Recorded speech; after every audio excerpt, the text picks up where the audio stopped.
everybody, welcome back. This is your third DARE lesson, and today we're going to be talking about the number 1 and number 2 reasons why kids your age start getting into drugs and alcohol. The first reason is peer pressure.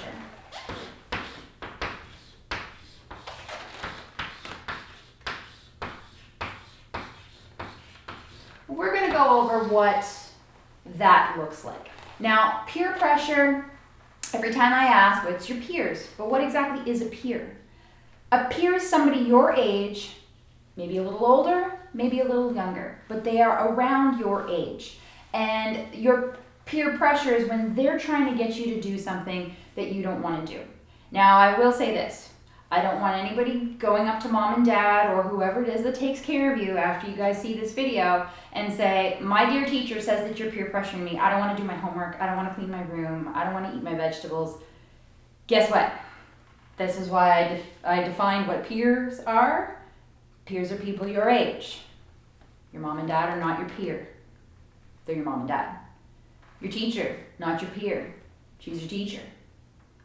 If they tell you to do something, do it, okay? They can't peer pressure you. They're not your peers.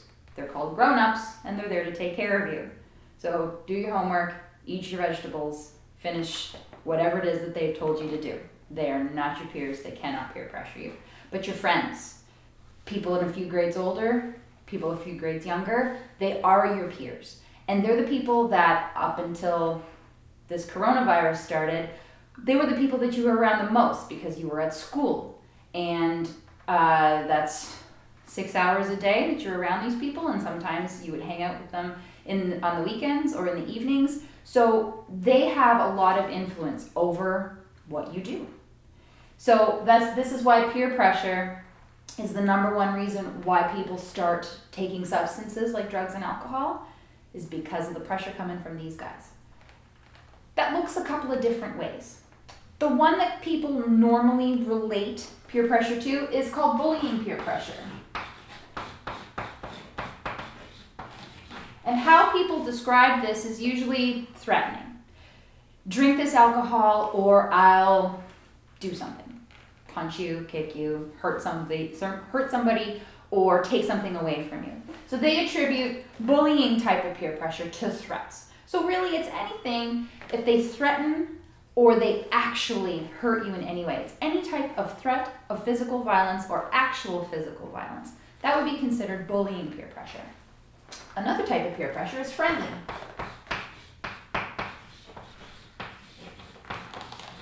Friendly peer pressure is when they're using friendship or the thought of giving or taking away friendship from you. And for everybody, whether you're young or old, friendship is huge. We all want somebody that we can talk to. We all want friends. And we fear, especially when we're growing up, that if somebody popular or who we deem popular is threatening to either give this or take it away, that can be a huge motivator for somebody, especially if they consider themselves unpopular or they don't have a lot of friends and they want more. So the threat of either giving friendship or taking it away is a huge, huge pressure for some people. Teasing peer pressure.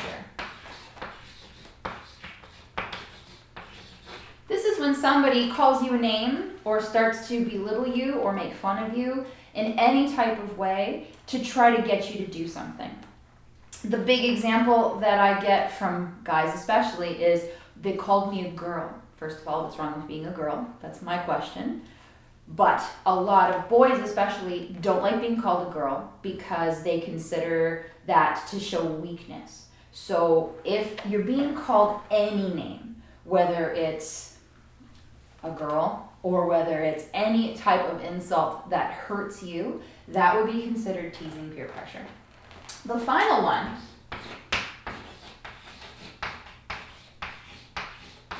has 2. It's indirect or tempting peer pressure. Indirect peer pressure is when you use somebody else. So your friend really wants to do this, but they're only going to do it if you do it. That would be indirect. Tempting is when they're using something. Why don't you try this alcohol? It tastes like candy. Or if you smoke this cigarette, I'll give you $20. That's tempting. Something that tastes like candy, money, huge, huge, huge tempting things, especially for kids. So this one is when they use someone else. This one is when they use something else. So these are 4 different types of peer pressures that people your age can use to try to get you to do something that you don't want to do. The second reason why kids your age start to take substances, stress. The reason why we talk about stress in the DARE program is because if you don't learn how to cope with it at a young age in a healthy way, as you get older, you're more likely to turn to substances as a way to kind of forget your troubles. So I want you to go over page 13 of the DARE book, some signs of stress. So the first question is, what are the possible ways your body feels when you're stressed? The example there is frustration.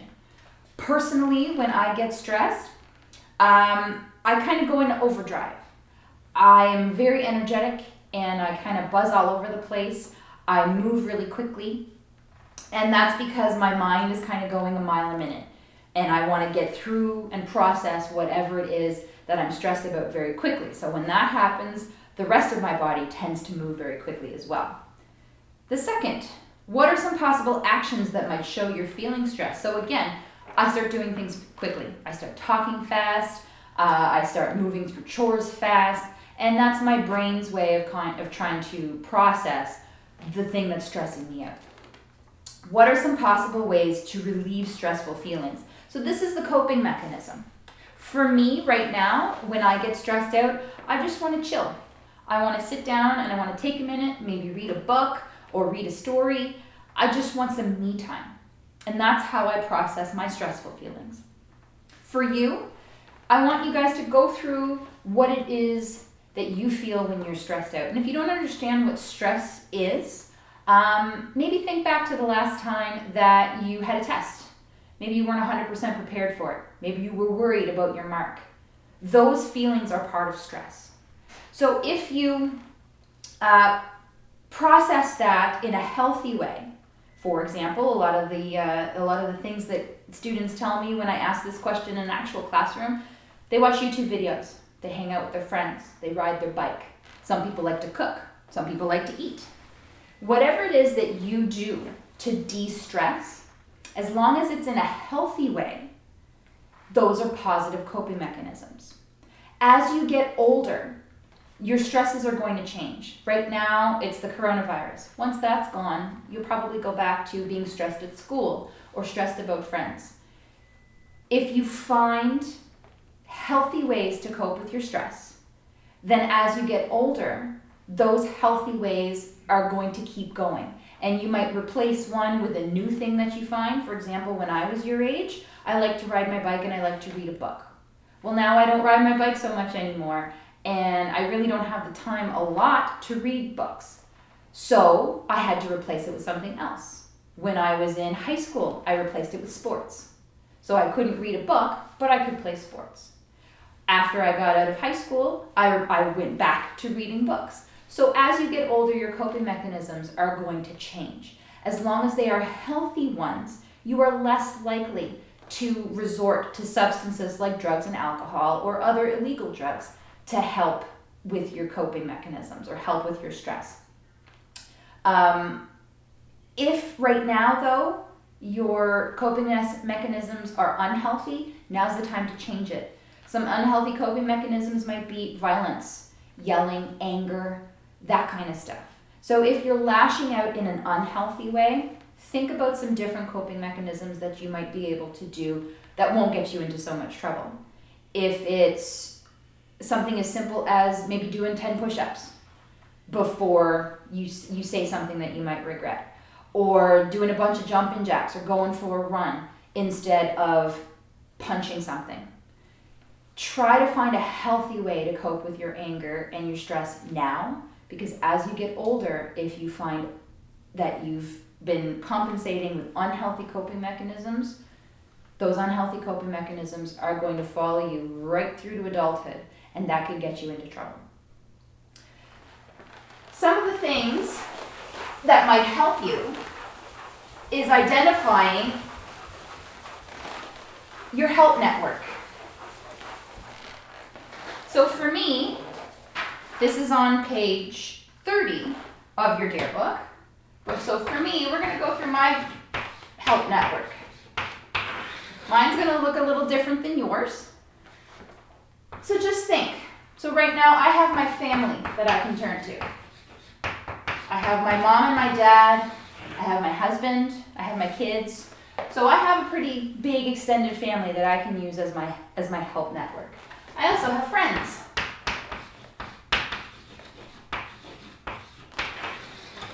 People that I can tell stuff to, people that I can bounce ideas off of, people that I can vent to if I just need to vent. Some other people that I have are my work friends, my fellow police officers, my fellow first responders. These are perfect people that you can bounce stuff off of. So for you, this might be police, firefighters, paramedics, doctors, nurses, guidance counselors. Something that you would also have in one of your bubbles might be teachers. So everybody's health network or everybody's help network is going to be different. This is just mine, so you guys can go through yours. Some other things that I have my community.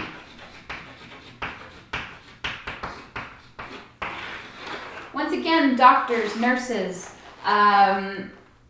anybody really that can help me with the problem that I have, therapists, counselors, they can all be in your community.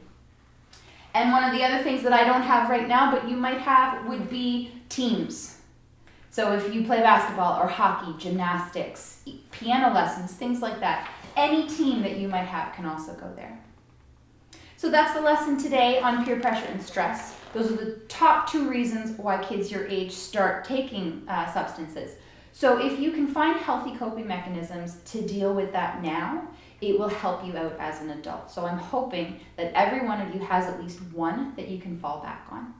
The next time we talk, we're going to be going over a little bit more of this, but this time I'm going to be teaching you how to get out of situations that might be risky if you happen to find yourself in one.